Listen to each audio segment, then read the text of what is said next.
Hi, everyone. Long time no see. I feel like it's been a little while, but I wanted to get on and kind of tell you why it's been a little while, as well as just kind of give an update on what's going on and what's to come in the future. So, I leave tomorrow. I'm leaving my husband for about a week. He's going to hold down the fort for me. I am going to visit my uncle in Florida, so I'll be gone doing that for a little bit. It's been over a year now since I've seen him, and he's had some health struggles the last few months, so I'm very, very much looking forward to going. I'm not very, very much looking forward to flying or not sleeping in my own bed, but when you love somebody the way that I love my uncle, you just deal with everything else and you make it work. But leading up to this trip, it's been a little bit stressful. I got an email what's today? Tuesday. It must have been Sunday morning that was like, your flight is no longer available. So I had to call and get it all worked out. And so my trip got extended another night, which is fine. But that's just the hassle of it all. And I don't handle hassle well. I don't handle it gracefully. We'll just put it that way. As gracious as I seem on here, there are some things in my life that I do not handle gracefully. And hassles and nonsense, I don't handle gracefully at all. So anyways, that's partly, I've just been kind of getting ready for this upcoming trip. Also, this last weekend, my best friend was here for a work thing. So she stayed with us for 2 nights, but she was sick. I'm pretty sure she had what we had. It was very much the same thing. And ever since she's left, neither one of us have gotten sick. I would bet you dollars to donuts that she had exactly what we had. And I tell you what, I woke up stuffy again today. Like, I was stuffy last night. I woke up stuffy today. And I've been like this, like ever since my sickness was really, really severe. It's like I improve 1% every day. So last night, I'm still dealing with it. And I'm still sneezing. And I've still got a little bit of a cough. And it just won't go away. But I think, it is what it is. I think it's just going to hold on a little bit longer. So anyway, she was here for that. And then the moon's been getting bigger, so we haven't obviously gotten the telescope stuff up and running. I'm very hopeful for this next new moon cycle, though, in July. Very, very hopeful for it. It's becoming the shortest night of the year. So I say very hopefully, like I say very hopeful in like a, it's tough. I mean, because we're only going to be able to shoot for like 4 hours every night if we have a clear night every night of the full moon or the new moon cycle and each end of it. So we don't get many hours, but I am hopeful that we'll get something. And then coming August, there's going to be some really big changes to what we're going to be able to see in the sky. And I am very much looking forward to that. We might try to set up the 8-inch telescope in my dome. We have an 8-inch RC Richie Cretchen scope that we've been talking about putting it in my dome. It would be really fun to kind of play around with that. But there's some targets coming back around that we would like to add data to. We'd like to start data on. We're entering a new season here in a couple months, and so that'll be fun to go for. But something else I just wanted to mention is part of the reason I haven't been on here lately is I just haven't felt encouraged. And it's not you. It's not your fault. It is all me. My thinking gets in the way of my progress sometimes, especially when it's something new that I still feel like I'm learning how to do and how to do well. I don't think this channel will ever be a professional level because I'm just not that kind of person. I want it to be personal. And that's why it's the Bipolar Astrophotographer. It's not just the Astrophotographer, because I want it to be personal. And I want to have personal conversations. Excuse me. And I want to be able to be vulnerable on here and be myself, because I think that as much as I pride myself on living stable with bipolar disorder, showing the vulnerabilities of that helps others see how to kind of manage it for themselves, or possibly adopt other techniques because they see somebody else is going through the same thing as well. I don't know. I'm not speaking for them, but I can see why it would be possible. I know for me, a lot of the channels that I've watched, they have nothing to do with mental illness, most of them. I don't consume that, but I see the way that they're living, and it makes me want to adopt some mindsets for myself. I was talking to my bestie while she was here over the weekend about how I'm really trying to practice. I talked to my husband about this too, and another friend of mine yesterday. I'm really trying to practice not being judgmental. I have a really big problem with being judgmental. I'm constantly measuring who I am against that of others. But I want to explain, because I feel like I actually have a justified reason for this. And it's not to feed the judgment side of me. It's to show you why I do this. And why I really feel like, in part, why I do this is because if I look at a friend of mine and or my husband or my mom or whoever, and I measure, kind of like I watch, and I guess you could say judge, I would be, there's something on my camera here. I would be a little bit cautious to say judge, but I observe, I critically think, maybe I even critique, but it's a way to, like, if I can figure out where they are on the scale, then I know better where I am on the scale. And so it helps me know, am I healthy? Am I unhealthy? So, like, I'll measure myself against my friends, my family, my husband all the time. But I find myself measuring myself against those who I'll never see again in this life, whether it's on a plane tomorrow or in an airport or at the grocery store or getting gas or whatever. I'm constantly measuring myself against those who aren't in my immediate circle of close people, to see how I'm measuring up in those situations as well. And I'm really, really trying to not be as judgmental, because I know I can be judgmental. I think we all can. I think it's just part of human nature to be judgmental of others, which is really unfortunate. But I think that if you can use that nature or instinct or whatever you want to call it and turn it in like a favor to you to help you become a better person, that's something worth doing, I think. I don't know. That's just the way I am. I feel like I'm like that about a lot of things. Not just that kind of measuring against, but a lot of things. I'm like that. Like, I like to feel better about myself today than I did yesterday. And it doesn't always work out that way.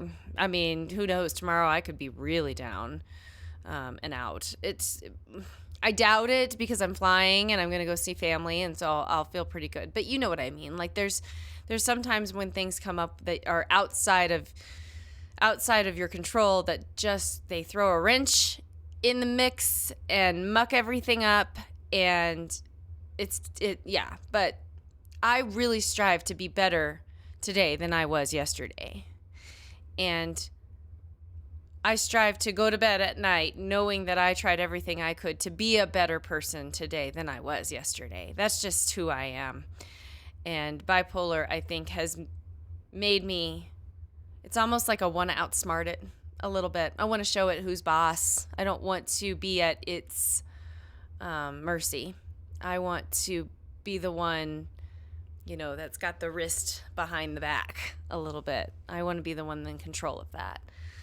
But yeah, I've just been kind of dealing with some things. One thing I actually had not that long ago, believe it or not, was it was a very mild form of rage. And I'm not going to call it bipolar rage because I'm going to tell you why in a minute. But I had a very small thing about, it was a little tiny thing that kind of got me enraged. And it had nothing to do with anybody in my life. I was working on a crochet project of all things, and things weren't going right. And I was having like yarn problems, and I was getting mad and all this stuff. And so I just kind of got furious for a minute, literally like a minute. And then I kind of saw, it's like I knew that I was crossing the line, and I was like, nope, not going there. I'm reining myself back in because that's not okay.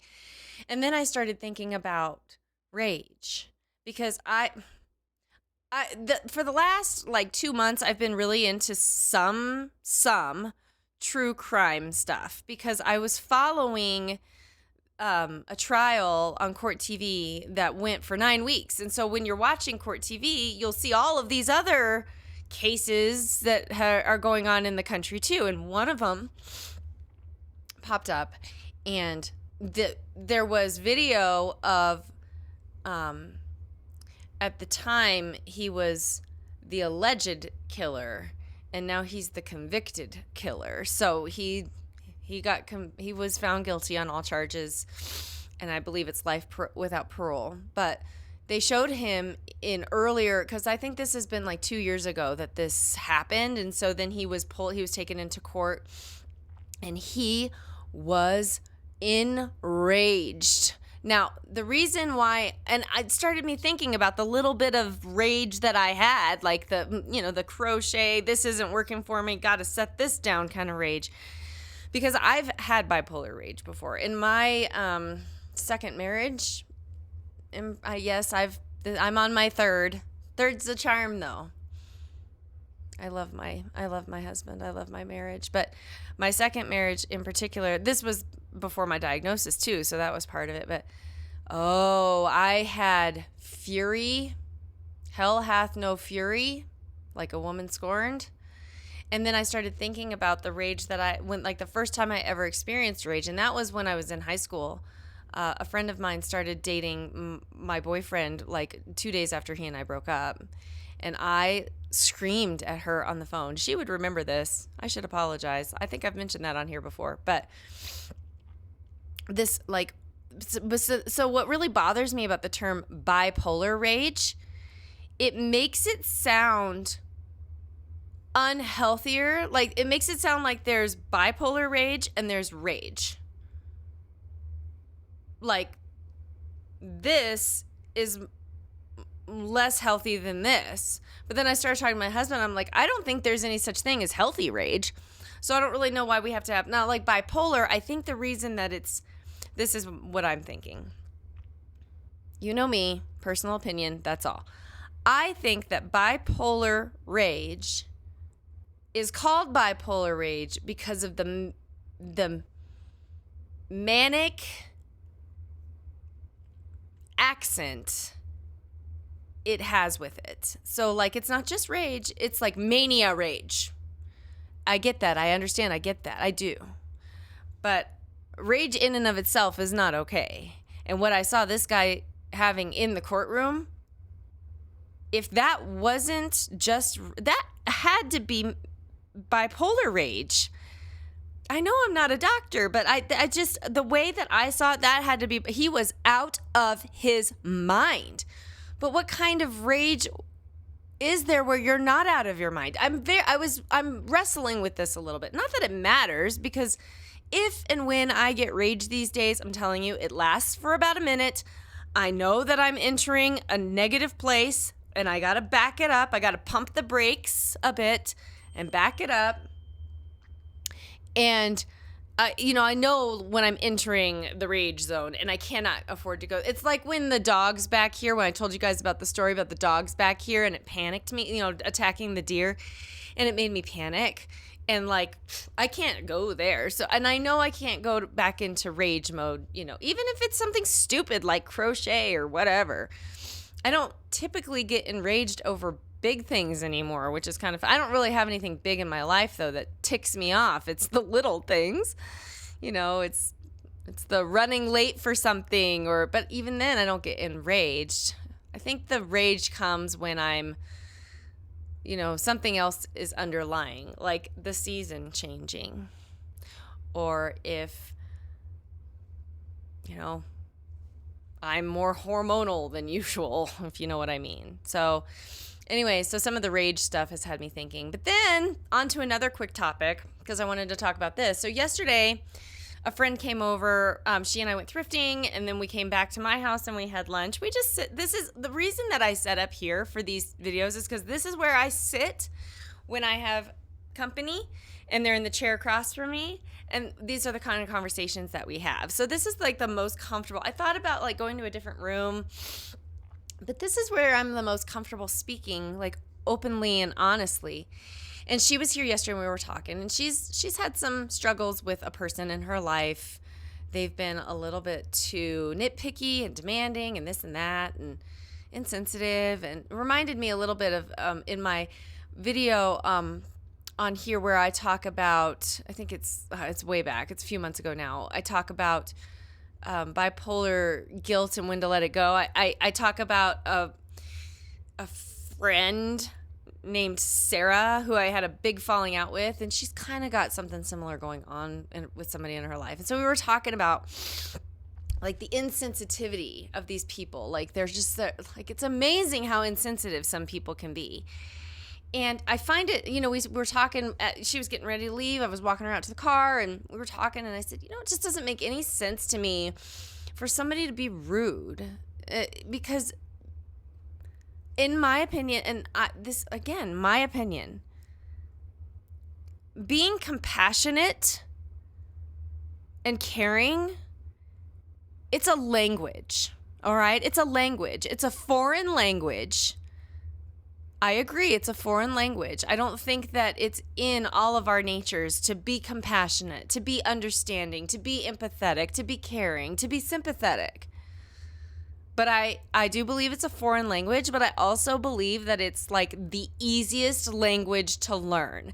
Because if you start practicing it, if you start practicing compassion and acceptance and tolerance and care, if you start practicing it, it all starts coming back to you. Like it's that karma thing or something. There's something weird that happens because when you start doing that, it does start coming. It's like a mirror. It just reflects right back towards you, and it makes you. It inspires you to want to keep putting that out because it brings peace, and I feel like the opposite is true too. If you put out the ill will, if you will, and I don't even know the antonyms for some of these words, the carelessness, the ruthless, ness or whatever.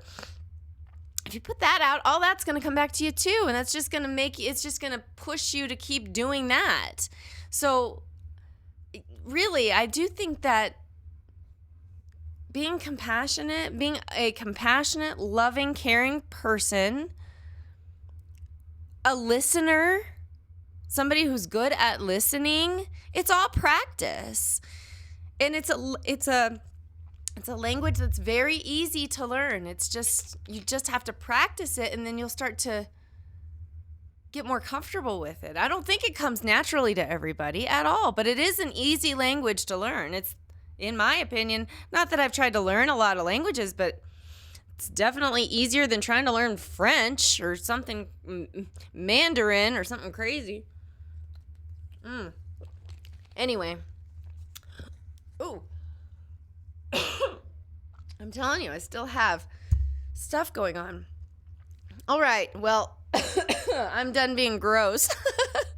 That didn't go quite as well as I had hoped, but anyway, I just wanted to get on and talk a little bit about some things, and my discouragement for doing videos lately really has nothing to do with you. All of you have been so wonderful and so responsive and helpful and encouraging and uplifting. It's all me. It's all in my head. I know this. I'm not new to this mentality. This is this is how I roll. But yeah, I wanted to get on and speak a little to what has been kind of hard lately for me.